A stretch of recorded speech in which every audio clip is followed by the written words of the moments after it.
take his time. All of you know Bill, I believe. Yeah. And I am thrilled that he said yes to be included in this series. So without further ado, there you go.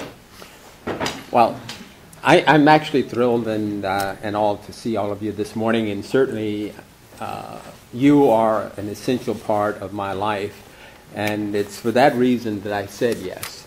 I really don't like presentations to groups. I much more prefer, an intimate conversation where we can exchange ideas and talk back and forth. But obviously, with the additional support and really enforcing of my faith that Father Kunz has given me over the past year and a half, I could not say no.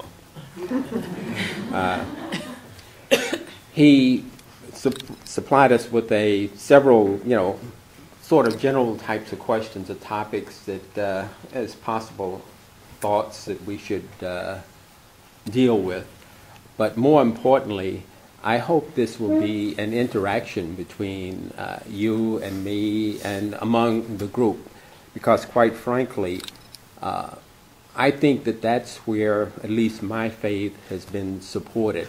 And that is the conversations, the comments, the cards and letters, and certainly over the last couple of years that you have provided has been a tremendous reinforcement of my faith. And one of the things that I think that has kept me grounded is that I established long ago a group of what I call I Believe. And it actually starts with the creed that we say every day, in my belief in God and Christ, his Son. I think without that initial focus on life, it's hard to be successful both personally or in your career. And that's been my guiding principle all along. I believe in you. I believe that all of us are equal.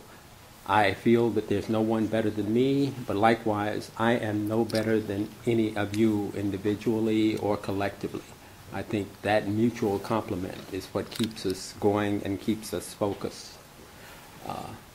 Another principle I believe in is listening. Quite often, we don't do enough of that in terms of listening to the thoughts, the feelings, or the desires of others.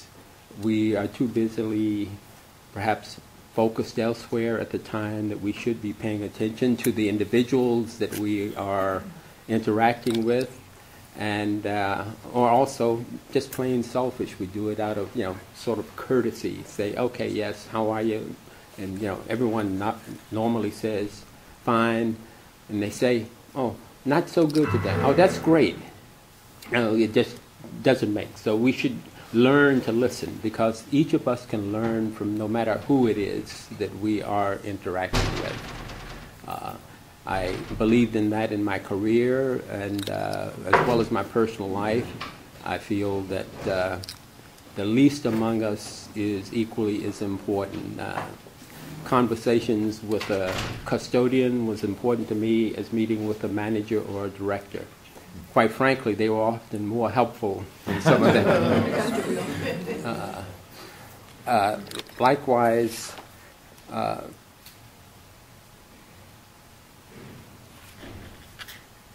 the support here at Grace Church is absolutely phenomenal. One of the items that we certainly all should continue to address is, why is that? How can we improve that? And how can we actually spread it to other parts of our lives and the community? Barbara and I certainly have no immediate family in this area. However, in spite of missing them, there is still a tremendous amount of comfort and support because of you. I've visited other churches, other communities, and so forth. And quite frankly, I don't find that level of comfort with any of them. I grew up as a Baptist and didn't convert to being an Episcopalian until literally after I was married. And actually at another church. And then because of a son who we felt needed some spiritual nourishing, we started to attend here. Both he and Barbara started first, and then I came along later. And quite frankly, I've never considered joining or attending regularly anywhere else. No matter what our differences are, when there's a need of support from one another, we really provide it to each other. There's no doubt about that, and it has nothing to do with anything other than a fellow individual needing it. Friendships are extremely important, and friendship is more than just knowing someone and greeting them. It's seeing the need of an individual and stepping up to offer support, help, whatever comfort, or even at times financial needs, without even being asked for it. And I found that to be true here as well. There is an awful lot of silent type of support that probably no one knows about except the individuals that are involved, which is the way that in fact it should be.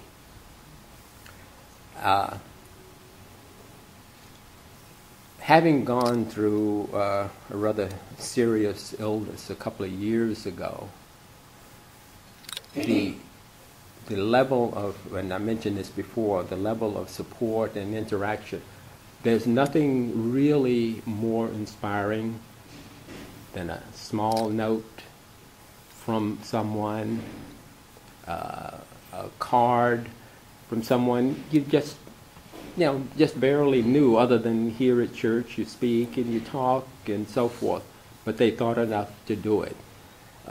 Receiving some really wonderful notes from someone like Elsie Adams, and a card hand designed by Louise. A visit in the intensive care room from James, who is working on the camera work here. To see someone of his age, him and his father, visiting me while in the intensive care. How many places can in fact offer you that? It's truly amazing, and things that I will never forget. I prepared a lot of notes, but as usual, I usually toss them aside and start primarily because there are a lot of things that I would like to say and all, but I do want us to interact. So I'm going to, in terms of what I think keeps me coming here, that definitely is it. It really is you. What can we do to strengthen this, to improve this?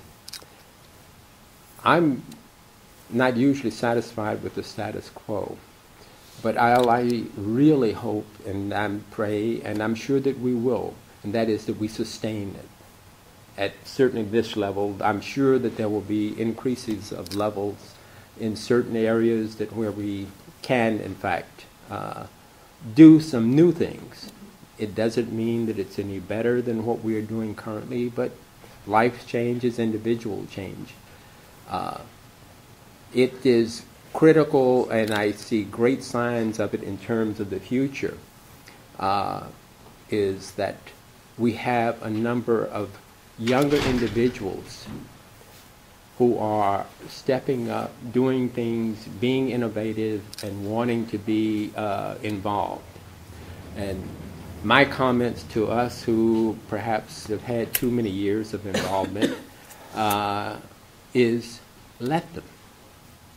Be there to support them, be there to guide them, but allow them to flourish. Allow them to move on, because they are certainly more current and aware of many of the things occurring in our communities and our environment than we are at this point. We're tapering down probably and interacting with mostly the same groups and individuals for the same number of years, and you get a comfort zone. It's important that you sometimes venture outside of that, and that happens with allowing newer individuals to expose you to them. Listen to them, be there with them, and support them in their decisions. You may not necessarily agree that that was the decision that you have made. However, if that is the decision that they have made, support them with it, allow them to undertake it. If you see potentials of helping or involving or avoiding failure, bring it to the attention of the individual. There's no need to deal with the side conversation. Gee, if they had listened to me. If they had listened to me many years ago, would probably be worse off. But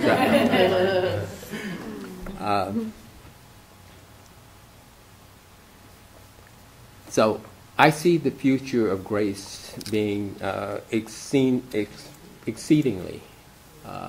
bright. We've been here for almost 200 years. I see no reason why another 200 years is impossible. I'm only going to stay around for 100 of them, but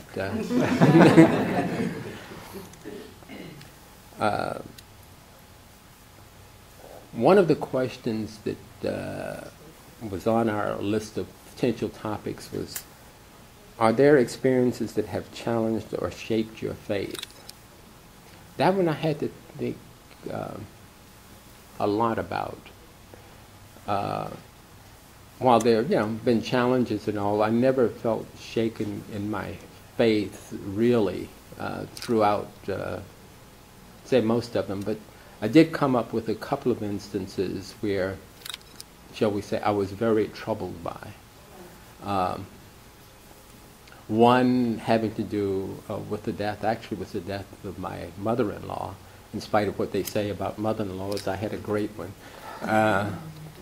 who died at our home. She's been healthy and active and so forth, and joined us, for the weekend. She just wasn't feeling well. And when she died, I was the only one home. And,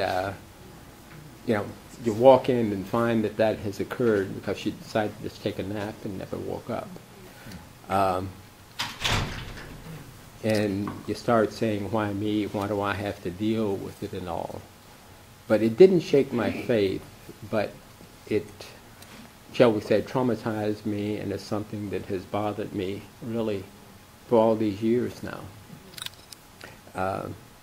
But because of really, again, support from friends and my Grace Church family, as well as my own family, we've dealt with it fine. One of the great things in life is, I think, is also to find a mate that you truly can say that you love, are supportive of, and so forth. And I'm certainly one of those individuals who, that's not always easy. And I think that why her mother's death traumatized me so much was, quite frankly, I had certainly as much love for her as I did for my own mother, but how supportive and all she was of me sometimes, even when her daughter felt that I was her son rather than her.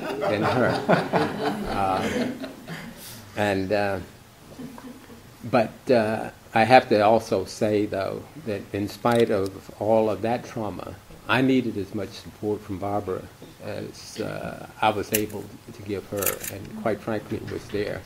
So from that point of view, it was traumatizing, but it was also a blessing, because it really shows how strong the bond was between the two of us.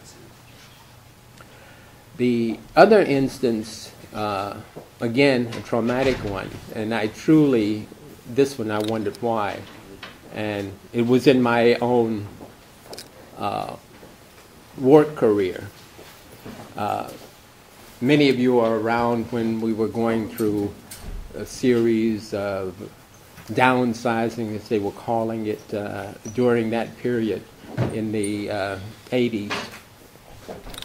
And to have to sit down over a 2-day period with 97 individuals and tell them that they don't have a job tomorrow. I probably was, in many instances, at my lowest in terms of my own feelings and support, because I had made it a practice, as I indicated before, of dealing with these individuals, and they were at all levels, that really was like saying to a member of my family that you don't, trying to rationalize with them some of the reasons, some of which you couldn't buy yourself. However, because of the relationship, and again, of listening to them, I think they all fared well out of it eventually. Many of them I still have contact with and all, and certainly none of them have I had any negative response for. And that's why I say listening and interacting with individuals and treating them as worthy, no matter what their station in life is a critical part, I think, of our faith, but it's just being a human being.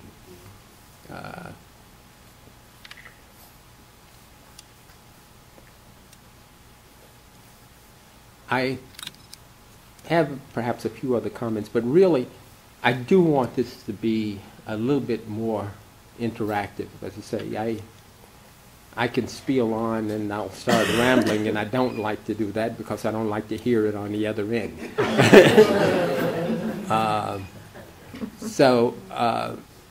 Perhaps questions, and Father Kuntz, when he said he had thought about calling this senior moments witnesses of grace. Well, the senior moments I can relate to. Witnesses of grace, that too. But certainly, if there are questions or comments or other thoughts that you'd like for me to express about my life, my relationship here. Well, Bill, I think you've been a pillar of on the Grace on several classes of vestry, if I can put it that way, and you have been involved in many very important turning points, I think, in this church, and perhaps you would like to touch on your vestry stewardship.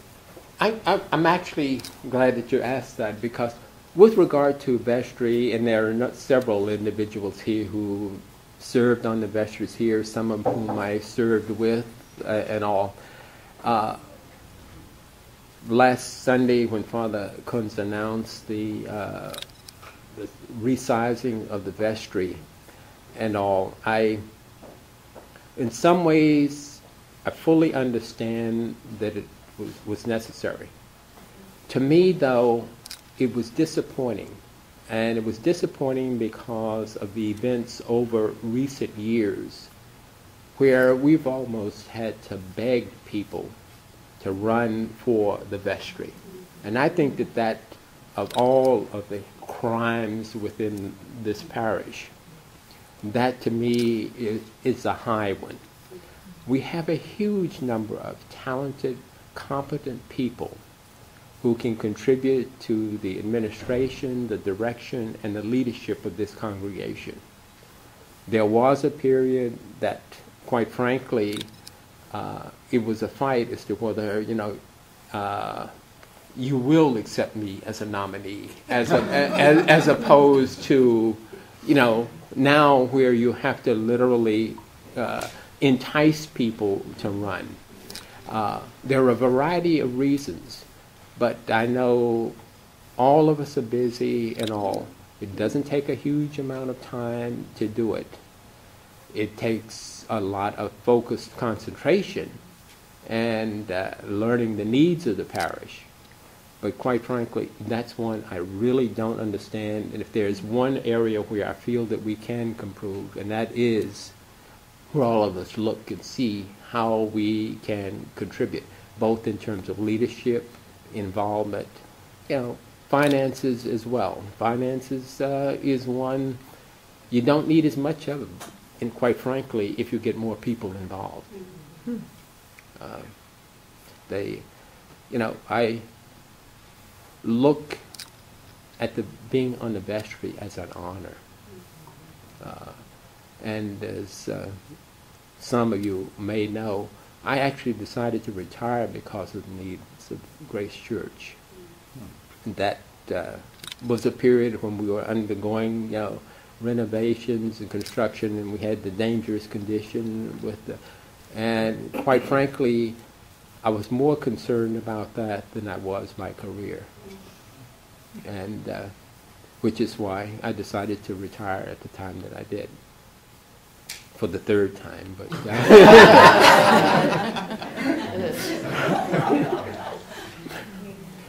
so Bill, on the eve of this major national election, and not to put Father Rich on the spot, but do you think there's a place, and I know in the history of Grace Church, there have been periods where the church has been more of a political face in the community. Do you think that things have changed so much that it's not important, or just would like your thoughts?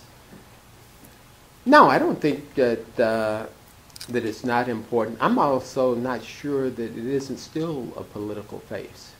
You can have a political face without having the sign out front or waving the banner and all. But I think that there are a number of individuals within this parish, including the leadership, and with Father Kuntz as well, where interactions with people in politics or other social organizations within the community you influence. And you don't always have to influence, shall we say, overtly. And I think that that's the stage that we're in now. At one point, we were leading the parade in many aspects, and sometimes starting the parade when there was none. But there's two ways of leadership, and that is find a cause and gather people to follow you in it. There's other ways in terms of where there is an important cause, join it, but get in the front line rather than at the rear of the line. And I think that we're still, quote, politically active, and certainly the community feels that we are. And so if they are feeling that, then we must be. Bill, excuse me, what kind of work did you do? I didn't know about you because I was here. I've waited so many years. I was in the healthcare industry, pharmaceutical industry for maybe 38, 40 years, in a variety of positions, primarily in the regulatory, quality, and operational aspects as opposed to marketing and sales side of things, with responsibilities for what in that period was the third largest healthcare business in the world. And responsibilities included all sorts of activities globally, including 14 different countries and 77, I think it was, facilities. Thank you. Not bad. Come on, somebody's got to have something on their mind that they want to say or ask. Louise has something. Well, Bill, do you remember what Grace Church was like when you first came? I mean, we're here now, but I don't remember exactly when you came, but it was a long time ago, wasn't it? Yeah, it's a little over 40 years ago. Well, that's so long ago. But what was it like then? I wasn't even here then. Well, it certainly was not, shall we say, as multiracial as it is now. It was probably, what, 5% African American. The other was all Caucasian. I'm not sure that there were any other races even involved in terms of perhaps some from a different country, but really pretty much all Anglo-Saxon. The priest at the time that Barbara and Stephen started was Father Whedon and all, and he actually sort of changed the climate and the culture of the parish at that point.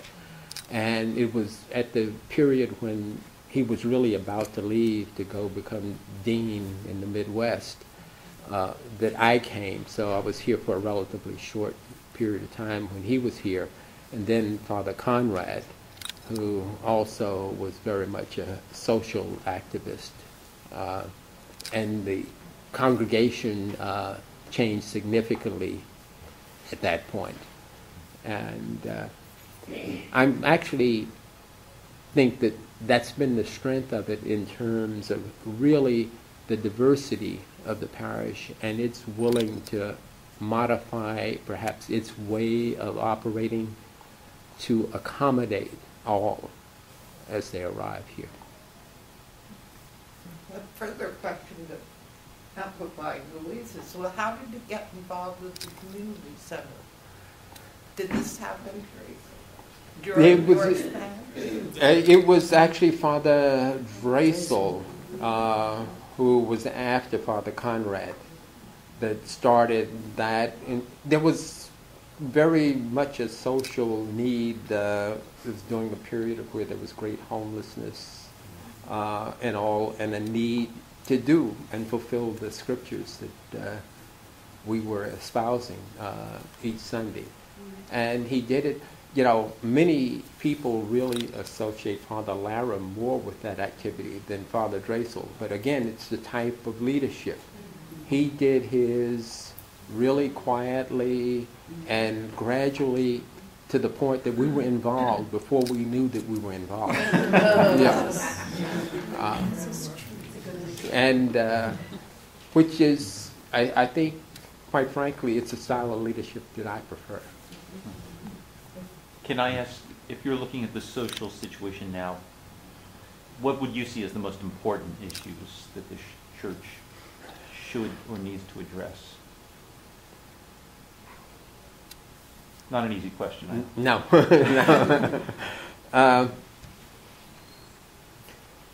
It probably is, as Michael was talking about, in the political arena, because I think our politics has become so divisive that somehow we as individuals, perhaps, and as a church, need to try to bring some sanity back into how you treat your fellow human being. And quite frankly, that part of it, I think if we can influence politics to be concerned about people, you know, we talk about jobs, we talk about economy and so forth, but there are very, very many opportunities to provide support to people that really doesn't cost an awful lot. There are, as some of us are finding out, you can live in a cold house and be happy. You can do other things. You can support each other in a minimal type of way. And social service organizations have become too much about the server and not enough about the client, as far as I'm concerned. And that goes with, and we have to be cautious of that even within our own organizations, that we don't address the issues that are needed, and we start addressing and being concerned about staffing and all of those other support types of issues. They're important, but they should not be the focus. So any final questions? Any final words? You know, it was interesting. I was looking at the latest day by day, and at the end of the scripture in Mark, it reads, "You are right, teacher. You have truly said that he is one, and besides him there is no other. And to love one's neighbor as oneself, this is much more important than all whole burnt offerings and sacrifice." And I think that that's something that we should all keep in mind. Thank you very much. Thank you.